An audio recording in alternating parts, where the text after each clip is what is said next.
a clean guitar might have a spike of high-end information on the pick, but then like the high-end drops off very quickly. That's what I hate about Fender amps, because I Right. feel like if I use a Fender, I have to be really careful.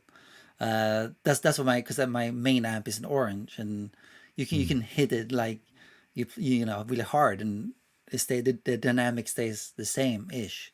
But with Yeah. Fender, like I'm having here in this bedroom, that's like if you hit a note or a string, it just peaks. Like the dynamic just shoots off. Yeah, well, it's tough. You kind of, with Fenders, you really need to turn them up to the point where Everything it's is loud. compressing. It's like slightly saturating because it feels really naked, doesn't it, to play with something like that? Definitely. And that's so weird with Fenders, man. Well, it depends on a few things, but yeah, they're like, especially the old ones. I mean, there's no master volume on them or anything like that, and it was just about. They weren't really designed to be played in bedrooms. Whereas orange amps, just by virtue of their circuit, they're not adding very much treble or removing low frequencies. Like your Fender amp, if you've got a bright switch on it, which you get on like the bright inputs of Marshalls as well, lots of amps have them now.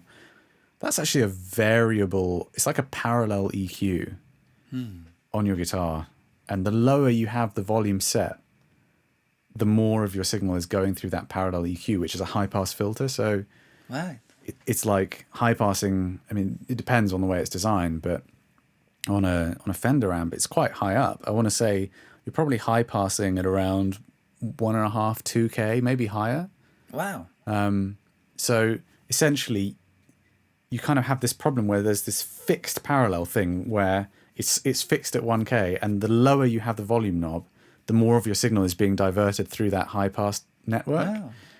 So the higher you turn up the volume, the less you hear it, until actually at about 8 or so, 7 or 8, which is probably stupidly loud, there's like a negligible amount of the signal that's going through that high pass because it's got a much easier path through the volume knob, which is not really imparting much resistance.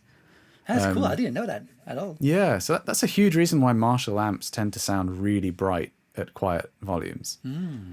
But then you hear the recordings of guitarists like Eric Johnson or even Eddie Van Halen, stuff like that. Those guys are, I mean, believe it or not, they're running the volumes on full on those old non-master volume plexis.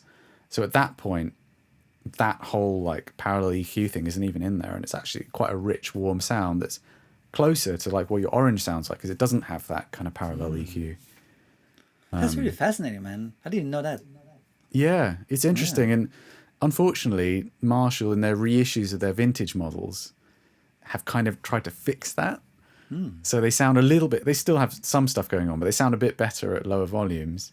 But if you use them like an old one, they tend to actually be too round and kind of mushy sounding. Right.